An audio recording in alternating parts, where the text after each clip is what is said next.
Hello everyone, in this video lecture we are going to do 3 questions of our topic guarantee of minimum profit to a partner. Question number 85, 86 and 87. Up to question number 84 we have completed in our last video lecture. I hope you might have seen and you understood the topic as well. Now let us read the question number 85 without wasting time. Given on page number 1.113. P and Q were partners in a firm sharing profit in the ratio of 5:3. On 1st of April 2024, they admitted R as a new partner for 1/8 share. अब देखो यहाँ दो partner है, 5:3 का इनका profit sharing ratio है, इन्होंने R को एडमिट किया है for 1/8 share in the profit और गारंटी किया है कि भाई तुमको 75,000 रुपीज से कम नहीं मिलेगा. New profit sharing ratio P and Q का सेम ही रहेगा. कोई भी डेफिशिएंसी है तो ये लोग 3:2 में शेयर करेंगे. मतलब आर के लिए अगर कुछ रुपीस कम पड़ते हैं तो ये 3:2 रेशो में इसको अमाउंट देंगे. ठीक है. प्रॉफिट जो आपको दे रखा है वो है 4 लाख. P&L अप्रोप्रिएशन अकाउंट बना के इनका अप्रोप्रिएशन हमको शो करना है. Let's do the question now. देखो अब यहाँ पे आपको क्या करना है, ये प्रॉफिट लिख लिया सबसे पहले बाय नेट प्रॉफिट. प्रॉफिट कितना दे रखा है 4 लाख रुपीस. ठीक है. इसके बाद प्रॉफिट लिखने के बाद कुछ और लिखा नहीं है यहाँ पे देने के लिए, डिस्ट्रीब्यूट करने के लिए. तो प्रॉफिट डिस्ट्रीब्यूट कर लो directly to profit transfer to partners capital account. To partners capital account.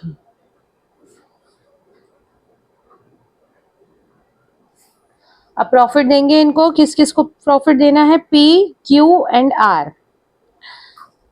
Let's calculate it now. I am doing with the help of calculator, but आप लोगों को नहीं करना है. मैं इसलिए कैलकुलेटर से वीडियोस में यूज करती हूँ क्योंकि वीडियो ताकि थोड़ी शॉर्ट हो जाती है ना, बहुत लंबी वीडियो नहीं बनती है. 4 लाख रुपीज का अगर हम 1/8 पार्ट करेंगे तो होता है आपका 4 लाख डिवाइडेड बाय 8 मीन्स 50,000 है ना. तो आर के हो रहे हैं आपके 50,000 रुपए. इसके बाद 4 लाख में से आप 50,000 माइनस कर दो, बचा 3,50,000. 3,50,000 को हम इनके ओल्ड रेशियो में डिस्ट्रीब्यूट कर देते हैं 5:3 इंटू 5 डिवाइडेड बाय 8 218,750.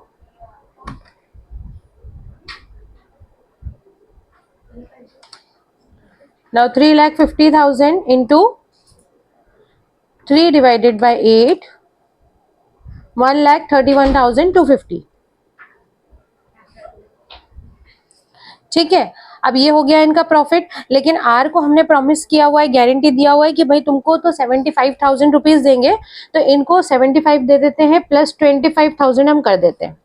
तो इसका अमाउंट हो गया 75,000. अब ये 25,000 की जो डेफिशिएंसी है ये कौन कौन बेयर करेगा, ए और पी और क्यू. तो डेफिशिएंसी देखो पी कितनी बेयर करेगा 25,000 और रेशो यहाँ पे दे रखा है 3:2. 3:2 मतलब 3/5 will be bear by P. इसको कट करेंगे तो आपका हो गया 15,000 रुपए. 15,000 रुपए तो पी देगा और क्यू कितना देगा 25,000 रुपए का 2:5 मतलब 10,000. ठीक है. तो पी के में से 15,000 रुपए माइनस कर दो और क्यू में से 10,000 रुपए माइनस कर दो.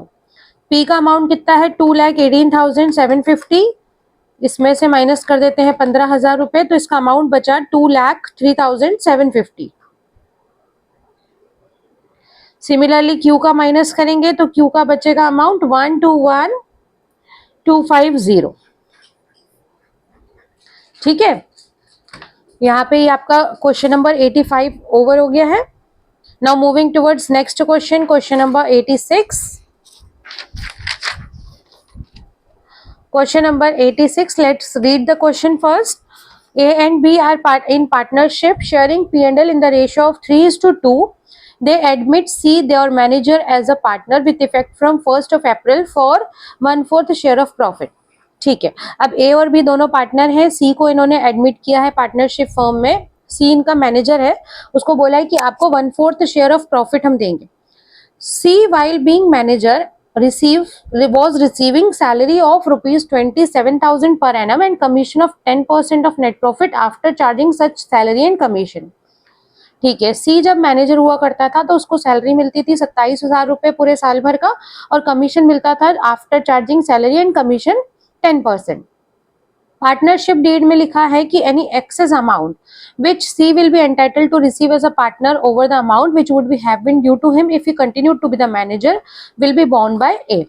इसका मतलब है कि अगर C को मान लीजिए प्रॉफिट में कुछ ज्यादा हिस्सा मिल रहा है ना, एज पार्टनर जितना उसे मैनेजर की तरह से मिलता था उससे अगर ज्यादा अमाउंट मिल रहा है तो विल बी बियर बाय ए.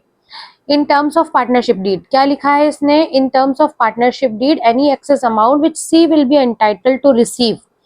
सी को जो भी अमाउंट ज्यादा मिलेगा as a partner over the amount which would have been due to him if you continued to be the manager will be borne by A, है ना, A बियर करेगा वो amount. ठीक है. Now profit for the year ended 31st March 2025 amounted to rupees 2,25,000. ठीक है, अब ये क्वेश्चन कर लेते हैं. सबसे पहले यहाँ पे लिख लेते हैं हम नेट प्रॉफिट. नेट प्रॉफिट दे रखा है आपका 2,25,000 रुपए. इसके बाद सी को सभी को, सी तो अब मैनेजर तो रहा नहीं तो उसको सैलरी नहीं देंगे, प्रॉफिट डिस्ट्रीब्यूट कर दो सभी को टू प्रॉफिट ट्रांसफर्ड टू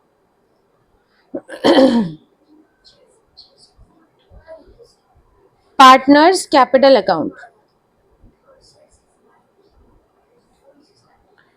ठीक है, ए बी एंड सी. अब सी को एज पार्टनर कितना मिल रहा है, 1/4 शेयर ऑफ प्रॉफिट. 2,25,000 रुपए इसको मिल रहा है, प्रॉफिट है उसका 1/4 अगर हम करते हैं तो 56,250 रुपीज इसको मिल रहा है. 56,250. ठीक है, ए और बी का भी निकाल लो. सॉरी,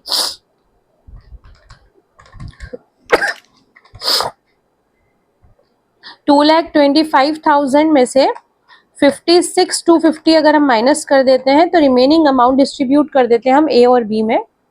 168,750 इसको इंटू 3 डिवाइडेड बाय 5, 1,01,250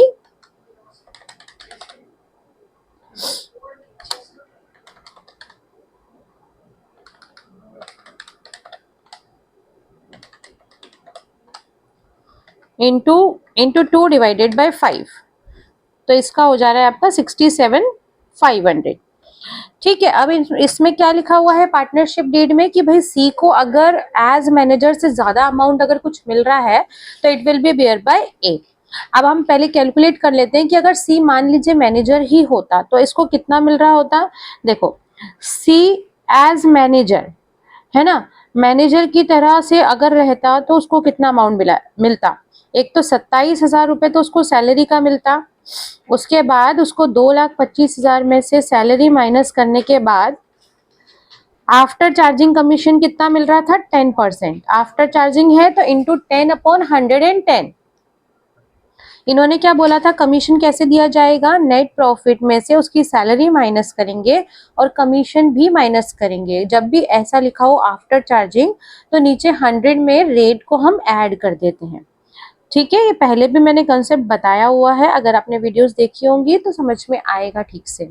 ओके, तो 2,25,000 माइनस 27,000 इंटू 10 डिवाइडेड बाय 110, 18,000 रुपए. तो 27,000 प्लस 18,000 इसका अमाउंट कितना हो रहा है, 45,000. इसका मतलब क्या है कि अगर सी मैनेजर रहता तो उसको 45,000 मिलते, लेकिन क्योंकि अभी वो पार्टनर बन गया है तो उसको मिल रहा है 56,250. और डीड में लिखा है कि अगर मैनेजर से ज्यादा उसको अमाउंट मिलता है तो it will be bear by A. तो ए बियर करेगा वो अमाउंट, है ना. अब इसको कितना ज्यादा मिल रहा है, देखो 56,250 इसका अभी अमाउंट हो रहा है, इसमें से माइनस कर देते हैं अगर वो मैनेजर रहता तो तो 11,250 रुपये, 11,250 रुपये इसको ज़्यादा मिल रहा है एज पार्टनर। तो यहाँ पे ए के में से माइनस कर देंगे 11,250 रुपये, है ना। 11,250 रुपये ए बियर करेगा और सी को मिल जाएगा। अब यहाँ पे इससे बेनिफिट किसको होगा, इससे बेनिफिट होगा हमारे बी को, है ना। बी को क्यों होगा बेनिफिट, क्योंकि देखो ए को तो मिल ही गया है, सॉरी इनका डिस्ट्रीब्यूशन इस तरह से नहीं होगा। सी को हमने दे दिया है, सी को हमने दे दिया पूरा अमाउंट 56,250। अब बचे ए और बी, है ना। तो देखो 2,25,000 जो अमाउंट है उसमें से सी का अमाउंट जो है वो माइनस कर दो एज मैनेजर वाला, तो बचा 45,000। अब इनको मिलना चाहिए था 1,80,000 में से ए और बी को। ए को कितना मिलना चाहिए था, इंटू 3 डिवाइडेड बाई 5, मतलब 1,08,000 रुपये। और बी को कितना मिलना चाहिए था, 1,80,000 इंटू 2 डिवाइडेड बाई 5, मतलब 72,000। लेकिन अवेलेबल प्रॉफिट हमारे पास कितना है, 2,25,000 माइनस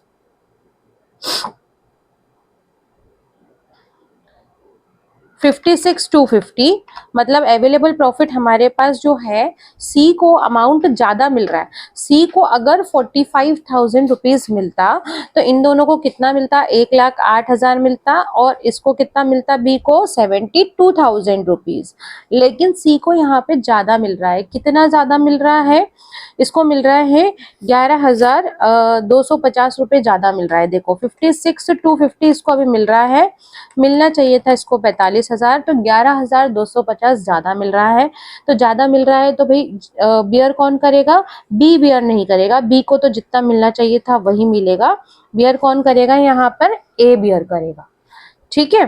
तो ए को कितना मिलेगा, 1,08,000 माइनस 11,250, इट मीन्स इसको मिलेगा 96,750। बी को मिलेगा 72,000 पूरा, और सी को मिलेगा 56,250। यहाँ पे आपका ये क्वेश्चन ओवर हो गया है, ठीक है। इसको इस तरह से भी आप डिस्ट्रीब्यूट कर सकते थे, पहले आप लिख देते ए बी सी, सी को एज मैनेजर वाला अमाउंट लिख देते और ए और बी को रिमेनिंग अमाउंट डिस्ट्रीब्यूट कर देते, ठीक है। ये इस तरह से भी लिखा जा सकता है। अब ए को कितना, सी को कितना और मिलेगा एज पार्टनर, 11,250 इसके में प्लस हो जाएगा और ए के में 11,250 माइनस हो जाएगा। ये थोड़ा नीट एंड क्लीन वर्क होगा, इस तरह से आप इसको सॉल्व करिएगा, okay. Now this question is over. Moving towards next question, last question of this video lecture, that is question number 87. Let's read the question. Question में हमको क्या पास्ट एडजस्टमेंट एंट्री करने का बोला है। The partners of a firm Alia, Bhanu and Chand distributed the profits for the year ended 31st March 2017 rupees 80,000 in the ratio 3:3:2 without providing for the following adjustments. अब देखो profit distribute कर दिया है बिना एडजस्टमेंट्स किए हुए। क्या क्या एडजस्टमेंट्स नहीं किए, आलिया और चांद को सैलरी मिलनी चाहिए थी 1,500 रुपये महीना, भानु को कमीशन मिलना चाहिए था, भानु और चांद को had guaranteed a minimum profit of 35,000 per annum to Aliya, any deficiency to be borne equally by Bhanu and Chand, ठीक है। अब इनको ये सब चीज नहीं दी है, उसके बिना ही रेशियो में प्रॉफिट डिस्ट्रीब्यूट कर दिया है, ओके। तो अब हम दे देते हैं इनको सारी चीजें। ये क्या हो गया आपका स्टेटमेंट शोइंग पास्ट एडजस्टमेंट। सबसे पहले तो या तो वो लिख लो amount which was wrongly distributed, या फिर एक काम करते हैं पहले लिख लो जो जो इनको देना चाहिए। सैलरी, है ना, तो सैलरी किस किस को मिलेगी, आलिया और चांद को मिलेगी। आलिया को कितना मिल रहा है, 1,500 रुपये महीना, तो 1,500 रुपये इंटू 12 मतलब 18,000 रुपये देना चाहिए, तो क्रेडिट कर दो। सेम टू सेम चांद को भी क्रेडिट कर दो 18,000 रुपये, तो टोटल हो जाते हैं आपके 36,000 रुपीज। 36,000 फर्म के अकाउंट से डेबिट हो जाएंगे, ठीक है। इसके बाद भानु को कमीशन मिलेगा, तो कमीशन दे देते हैं हम भानु को कितना, 4,000 रुपए, और फर्म के में क्रेडिट डेबिट कर दो कमीशन। अगर इनको मिल रहा है, पार्टनर्स को मिल रहा है, तो पार्टनर्स का अकाउंट होता है क्रेडिट, क्योंकि कोई भी चीज अगर पार्टनर्स को मिलेगी तो उससे उनकी कैपिटल इंक्रीज होगी। ठीक है, और फर्म के पास से जा रहा है इसलिए फर्म का अकाउंट होगा डेबिट। सैलरी यहाँ पे हमने पार्टनर्स को क्रेडिट कर दिया है, कमीशन क्रेडिट कर दिया है। इसके बाद बचता है profit. Profit which was to be distributed, जो कि डिस्ट्रीब्यूट होना चाहिए था।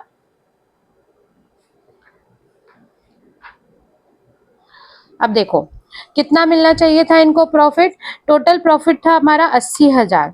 80,000 में से सैलरी माइनस कर दो सबसे पहले 36,000, और 4,000 माइनस कर दो कमीशन, तो प्रॉफिट हमारे पास बचा 40,000।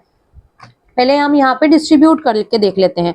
आलिया, भानु और चांद, 40,000 प्रॉफिट है। 40,000 को इनके रेशो में हमने इनको देना चाहिए था 35,000 जो प्रॉफिट है आलिया को मिलेगा। ठीक है, और बचा हुआ जो डेफिशिएंसी है वो इक्वली भानु और चांद बियर करेंगे। ठीक है, सबसे पहले तो इनके एक्चुअल रेशो में प्रॉफिट को बांट देते हैं। 40,000 को 332 में, 40,000 इंटू 3 डिवाइडेड बाय 8, मतलब 15,000 रुपए, और 15,000 अगेन 15, और ये 10। अब इन्होंने क्या बोला है कि आलिया को प्रॉफिट कितना मिलेगा, आलिया को प्रॉफिट मिलेगा 35,000, तो इसके अकाउंट में हम कितना ऐड कर देते हैं, 20,000।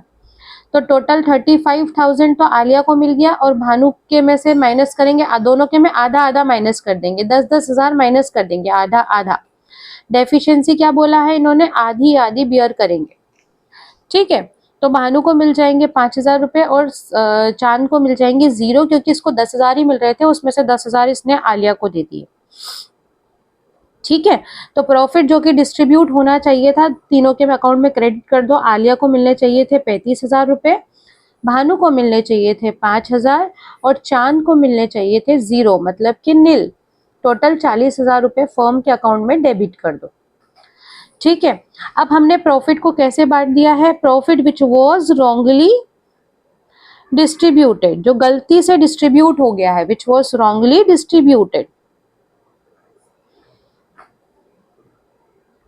हमने पूरे 80,000 को इनके 3-3-2 रेशो में बांट दिया है, तो 80,000 रुपए इंटू 3 डिवाइडेड बाय 8, मतलब 30,000, डेबिट कर दो 30,000 और 20,000। टोटल 80,000 को हमने गलती से इनको 3-3-2 में बांट दिया है, ये सारे एडजस्टमेंट्स किए बिना ही। ठीक है, अब हमारा क्वेश्चन देखो, इधर भी फर्म के अकाउंट में 80 हो गए, इधर भी 80 हो गए, मतलब कि आपका क्वेश्चन ओवर हो गया है। अब क्या निकालेंगे अपन, डिफरेंस। दोनों साइड का डिफरेंस निकाल लो। तो ये हो जा रहा है आपका 35,000 प्लस 18,000 माइनस 30,000,